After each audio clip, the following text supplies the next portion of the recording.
विधानसभा सत्र के 5वें दिन विधानसभा पहुंचे तमाम नेताओं ने कल 5 राज्यों में आए चुनाव परिणाम को लेकर अपनी प्रतिक्रिया दी। गृह मंत्री डॉक्टर नरोत्तम मिश्रा ने कांग्रेस और कमलनाथ पर निशाना साधते हुए कहा कि घर घर अभियान तो चल ही रहा है, 5 दिन में वो घर चले गए हैं। इसके साथ ही सत्र को लेकर कहा कि सत्र चलना चाहिए, तमाम मुद्दे विपक्ष उठाए लेकिन शांतिपूर्वक। वहीं कांग्रेस विधायक राज्यवर्धन सिंह ने यूपीए चुनाव को लेकर कहा कि जनता में प्रियंका गांधी को लेकर क्रेज है, लेकिन हमारे परिणाम थोड़े विपरीत आए हैं। यदि प्रियंका जी आगे वहां पर और मेहनत करती तो कांग्रेस का भविष्य अच्छा होगा। साथ ही विधानसभा में बेमौसम बारिश और ओलावृष्टि के मुद्दे को प्राथमिकता के साथ उठाने की बात कही। उन्होंने कहा कि इसके साथ ही कांग्रेस विधायक तरुण भनोत ने 5 राज्यों में आए परिणाम को लेकर कहा कि हार जीत से किसी भी पार्टी के नेतृत्व पर सवाल खड़े करना ये ठीक नहीं है। 60 साल तक बीजेपी हार रही थी तो क्या बीजेपी का नेतृत्व अक्षम था? जनता ने जिसको जनादेश दिया है उसको जनता की सेवा करना चाहिए, हार जीत चलती रहेगी। वहीं बीजेपी के मंत्री प्रद्युम्न सिंह ने कहा कि जनता अच्छा विकास, अच्छा अस्पताल, अच्छा स्कूल, इन तमाम मुद्दों पर अपना वोट देती है, जीत भी इसी का परिणाम है।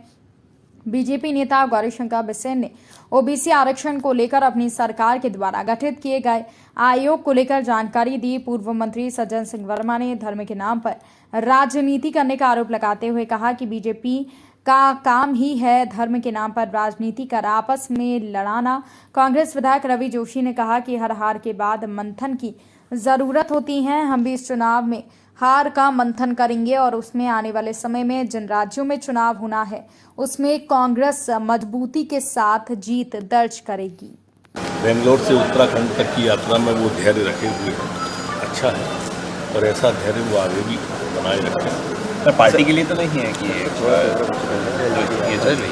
और पार्टी ने उनकी ने घर चलो अभियान चलाया है और उनको बधाई। 5 राज्यों में तो घर बैठी है।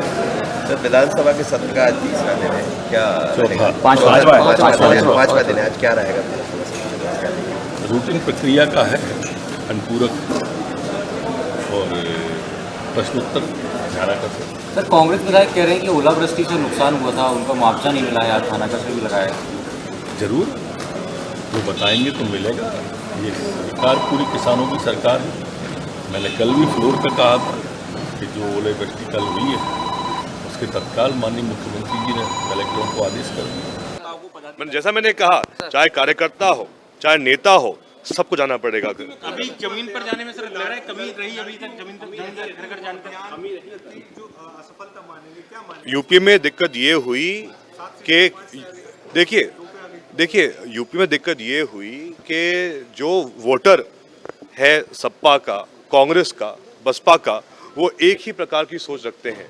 तो हमेशा होता ही है यूपी में कि जो वोटर हैं वो बढ़ जाते हैं 3 पार्टियों में, जबकि जो भाजपा वोटर एक ही पार्टी उनको मिलती है, तो इसलिए वोट बढ़ गया। लेकिन मूल बात जो है इसमें यह है कि इस चुनाव में जनता को लगा होगा, महसूस हुआ होगा, जो कांग्रेस सपा और बसपा के वोटर हैं, सपा की अच्छी चांस है, उनको मौका है, तो सबने सपा को अधिकतर वोट कर दिया। लेकिन मुझे लगता है, जो मैंने खुद महसूस किया था यूपी में जब मैं वहाँ गया था, कि प्रियंका गांधी जी के प्रति जनता में काफ़ी उत्साह है वहाँ पे। बीजेपी अपने नेतृत्व को देखे। मैं भारतीय जनता पार्टी के नेताओं से पूछना चाहता हूँ, ये 60 साल तक हारते रहे तो जो इनका नेतृत्व वो अक्षम था क्या? हार जीत लगी रहती है चुनावों में, ये कोई बहुत बड़ा मुद्दा नहीं है। तो भारतीय जनता पार्टी को कांग्रेस के नेतृत्व पर सवाल उठाने की क्या जरूरत है भाई? अपना नेतृत्व देखें। हम ये कहें आप 325 की सीटें थी, आपकी 270 हो गई, फिर ये कोई बात नहीं। जनता ने जिसको जनादेश दिया वो जनता की सेवा करे। 2023 में मध्य प्रदेश में हम जनता के सहयोग से पुनः अपनी सरकार बनाएंगे। कहाँ बगावत, कौन सी बगावत? बहुत जिनको नहीं रहना है कांग्रेस पार्टी, देखिए कांग्रेस पार्टी में वही रहे जो कांग्रेस की विचारधारा से चलना चाहता है। भारतीय जनता पार्टी की विचारधारा और कांग्रेस की विचारधारा में बहुत बड़ा अंतर है। तो जो व्यक्ति अपनी राजनीतिक स्वार्थ से अपने दल बदलना चाहता है वो बदल ले, जो विचारधारा की राजनीति करना चाहता है वो कांग्रेस में ही रहेगा और अंतिम समय तक रहेगा और जनता की सेवा कांग्रेस पार्टी में रह के कांग्रेस की विचारधारा के अनुरूप करेगा। मैं आपसे फिर कह रहा हूँ, कोई ध्रुवीकरण नहीं है। जनता चाहती है विकास, जनता चाहती है सुरक्षा, जनता चाहती है अच्छा इलाज, जनता चाहती है अच्छा स्कूल शिक्षा, उसके लिए ये वोट हुआ है। कांग्रेस के जो पदाधिकारी हैं वो नेतृत्व पर सवाल खड़े कर रहे हैं कि नेतृत्व की वजह से कहीं कांग्रेस नाम का नेतृत्व मैं फिर कहना चाहता हूं कोई है ही नहीं। अब कांग्रेस पार्टी नहीं है, एक Congress party private limited company है जिसके अलग अलग सीईओ हैं। मध्य प्रदेश में उसके सीईओ कमलनाथ जी हैं।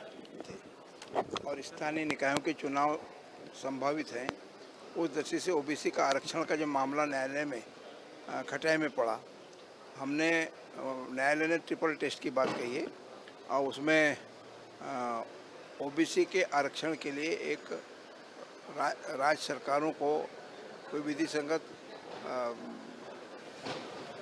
सक्षम आयोग इत्यादि का गठन करने की बात आई थी। मध्य प्रदेश में माननीय मुख्यमंत्री जी के द्वारा और सरकार द्वारा आयोग का गठन हो गया और हम लोगों ने कार्य प्रारंभ किया है। सभी जिलों से हमने मतदाताओं के जो आंकड़े प्राप्त किया है उसमें टोटल मतदाता कितने हैं और उसको ओबीसी का मतदाता कितना है, उसमें अभी टेबुलेशन भी हो चुका है और हमारी अंतरिम रिपोर्ट तैयार हो रही है। जैसे अंतरिम रिपोर्ट तैयार होगी हम शासन को सौंपें। बनती है धैर्य और संयम में तो जीवन के हर क्षेत्र में ये फिलॉसफी लागू होती है, पर धैर्य के साथ कर्म भी तो प्रधान है। कर्म प्रधान है, कर्म के माध्यम से ही परिणामों तक पहुंचा जा सकता है।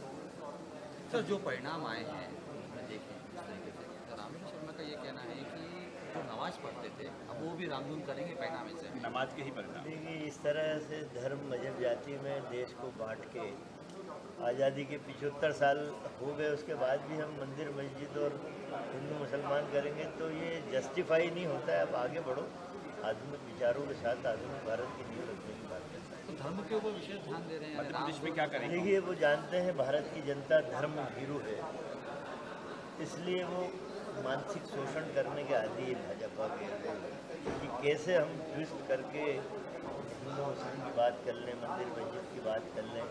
ये अब वही मैंने कहा कि 75 साल आज़ादी के हो गए हैं, क्या हमसे 10 जो देश 10-15 साल पहले आज़ाद हुए वो हमसे आगे निकल गए हैं। जो उनकी मानसिकता विकास की है। जैसे अगले साल चुनाव होना है, कम समय बचा हुआ है, ऐसा लग रहा है कि बीजेपी वाले इस टाइप के भाषण देके मध्य प्रदेश का जो सौहार्द है। 5 राज्यों के चुनाव से हमको सीखने को मिला है, निराशा अपनी जगह है, उतार चढ़ाव हार जीत अपनी जगह है। हम लोगों को जो कमियां रही उस कमियों को दूर करेंगे। हम लोग नौजवान और महिलाओं पे काम करेंगे। निश्चित रूप से हम आने वाले इसके बाद के चुनाव में अभी जो कमियां थी उन कमियों को दूर करके चुनाव बाकी राज्यों में जब होंगे हम निश्चित रूप से जीतेंगे। नीतियां कहीं बदल दी, नेतृत्व कांग्रेस की नीति और नियत दोनों स्पष्ट है। देश के साथ कांग्रेस खड़ी है, कांग्रेस का देश का नौजवान और महिलाएं कांग्रेस के साथ खड़ी है। तो कांग्रेस में जो नेतृत्व है आज गांधी परिवार का, उससे बड़ा नेतृत्व हमारे पास और कोई नहीं है। गांधी परिवार के बगैर हमारा कार्यकर्ता में उत्साह जो एक आत्मनिर्भरता आती है, गांधी परिवार पूरा साथ खड़ा है कांग्रेस का। सर गृह मंत्री कह रहे हैं कि कमलनाथ जी घर घर चलो अभियान चला रहे थे, अब खुद ही घर चले गए परिणाम के दौरान। ये सब कहने की बातें हैं, वक्त है, समय है। देखें आप, समय जब करवट लेगा तो ये कहाँ जाएंगे।